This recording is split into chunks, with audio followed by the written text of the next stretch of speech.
There we are. So, great. Now I'm all set up to start editing my first program. So, one important aspect of doing development is version control. I'm going to start out here without any version control just because this is an example app, but pretty quickly, if you want to be able to make changes without fear of breaking things or collaborate with anybody else, you'd probably want to start checking your code into a version control system.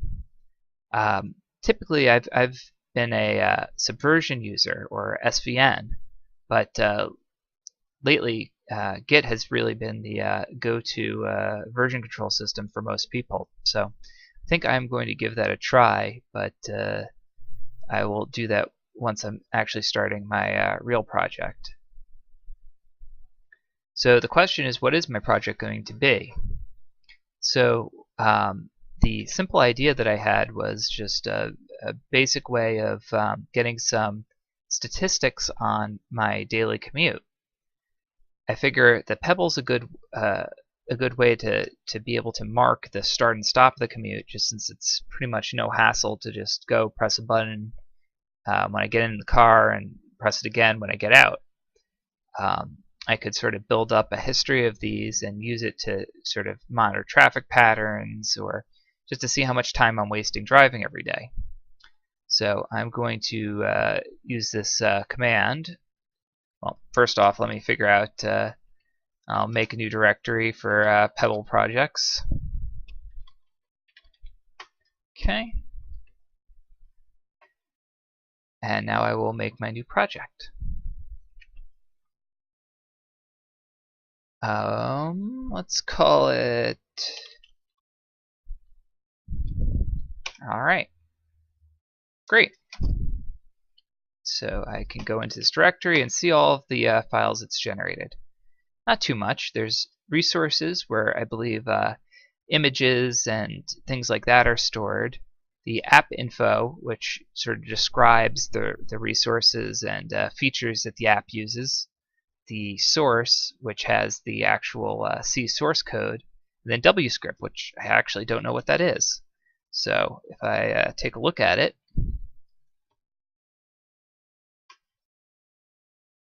alright, well, they have a helpful comment at the top.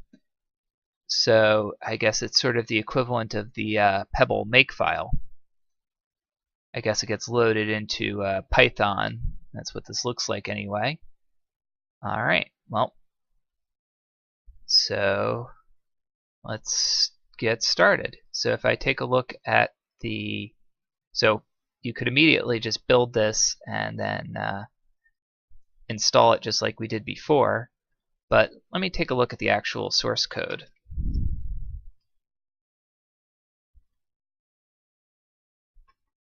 Okay, so commutetimer.c is the only file in here. Alright. Wow, so this is quite a bit of code already.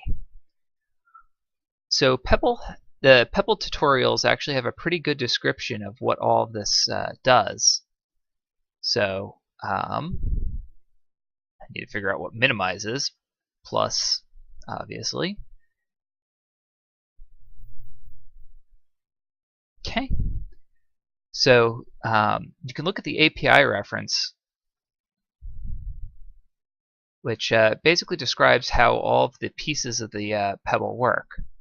This anatomy of a Pebble app basically walks you through both some of the files that I mentioned before that are automatically generated, and then the actual guts of one of these applications. So just to try to read through this really quickly, there's this global window object which sort of contains the all of the graphical information that the app uses. They add some pieces for handling the button presses and the start and stop of the app, and Let's see. Oh, that was into the init. There's some logging. Oh, it looks like all this app does is it opens up, waits for you to press a button, and it displays what button you pressed. So this actually is pretty much the guts that I would be looking for the main interaction with the app. I mean, all this really needs to do is display some basic text and listen for button presses. So this would be a pretty good base as is.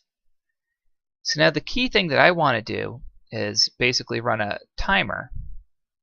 So there's some standard C code that I could use to do that, but let's take a look and see if the Pebble API gives me any special tools. I mean, it is a watch, so it might have some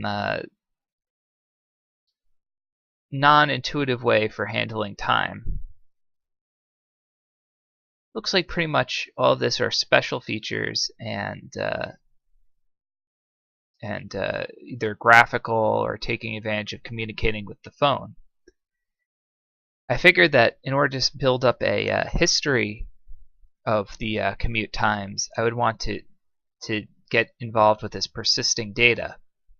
Another way to do it would be to integrate the Pebble app with a watch app, and then have the Pebble app with the phone app, and then I can have the phone deal with storing the data and running statistics and displaying it in a way that's meaningful. But to start with, let's see if I can figure out how to, instead of displaying button presses, use the button press to start a timer and a second button press to stop a timer. So first off, let's see if the Pebble supports some basic C. So trying to timers and keeping track of time in C is one of those features that actually tends to be relatively operating system specific.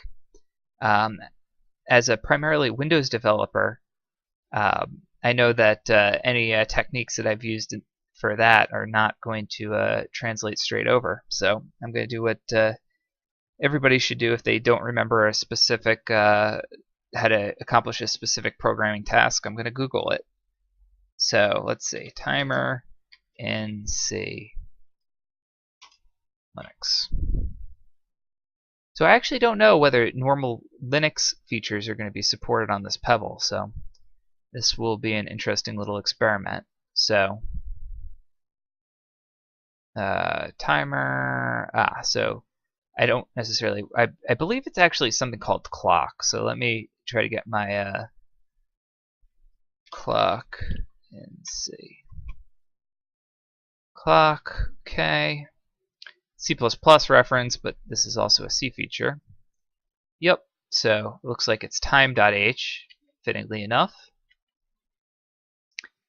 And if I, perfect.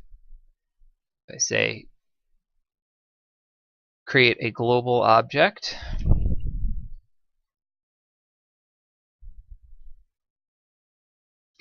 I'm also mostly a C++ developer, so the intricacies of the global static